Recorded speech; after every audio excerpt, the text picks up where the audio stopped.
Shalom sahabat pengharapan Kristen yang terberkati oleh karena kasih Tuhan.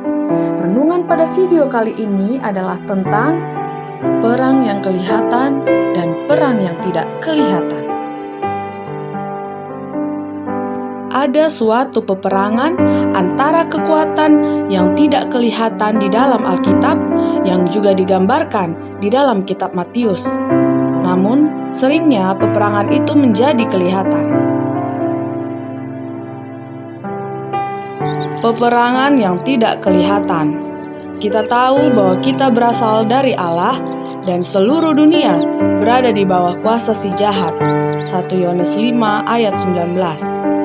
Yesus dituduh menyembuhkan dengan kuasa Beelzebul, penghulu setan.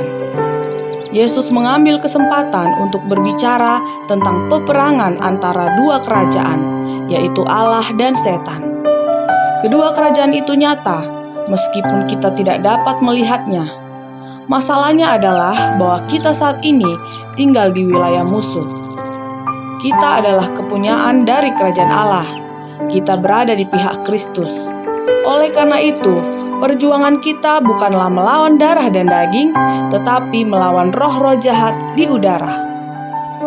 Efesus 6 ayat 12. Perang yang kelihatan.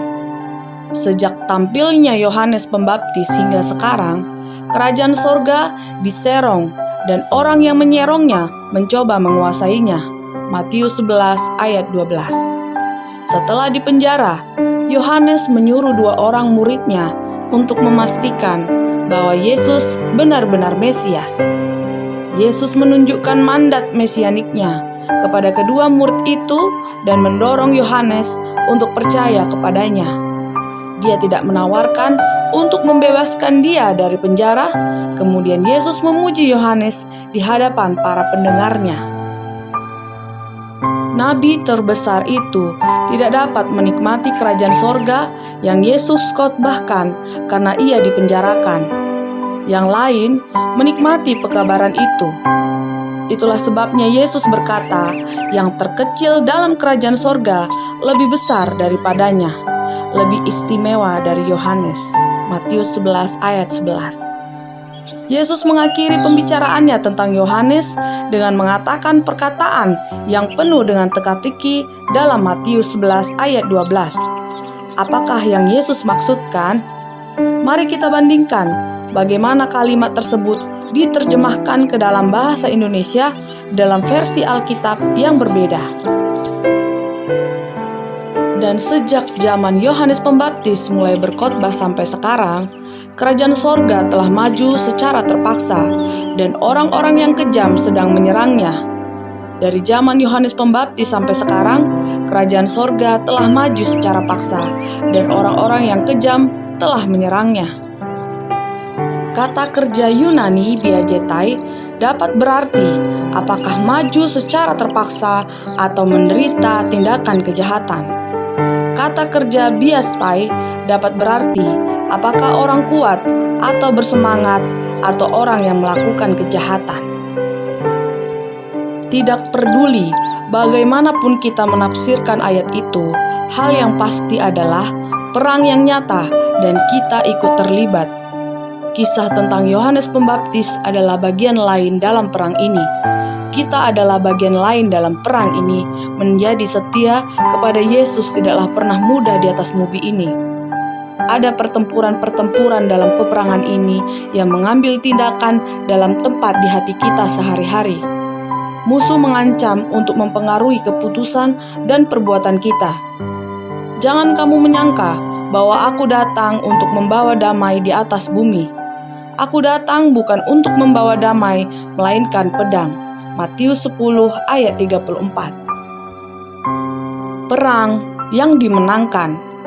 Karena anak-anak itu adalah anak-anak dari darah dan daging, maka ia juga menjadi sama dengan mereka dan mendapat bagian dalam keadaan mereka, supaya oleh kematiannya ia memusnahkan dia, yaitu iblis yang berkuasa atas maut. Ibrani 2 ayat 14. Akhir dari perang ini ditentukan pada kayu salib. Kemenangan Yesus adalah mutlak. setan adalah seorang pangeran yang dikalahkan. Dia menyadarinya, jadi dia telah turun dalam geramnya yang sangat dahsyat.